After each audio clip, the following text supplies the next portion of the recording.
Hey guys, welcome back. In this video, I'm going to show you how to change email address on Wix. Let's get started. So in order to do that, what you can do is you can just head over to your Wix dashboard or to your Wix account as well.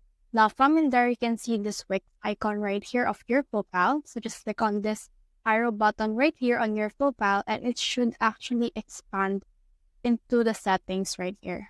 Now you can see the account settings, the paying business email, and all of that. Now it depends what kind of email you want to change. So for example, if you want to change your actual account email, you can just click on this account settings right here. And then from in there, it will direct you to your account settings in the new window. Now just scroll down and in here you can see your account email. You can just click on this pencil icon right here, enter your Wix account password as well as your new account email that you want to save. Now another method is to head over and click on your profile icon. And here you can see the business email. So click on this one and then on the business email right here, you should be able to see that you have email address right here.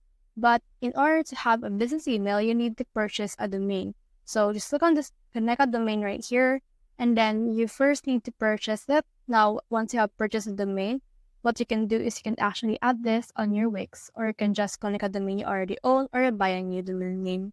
So that's the whole process. If you have found this video helpful, simply leave a like below or subscribe because it helps me reach more people. See you soon.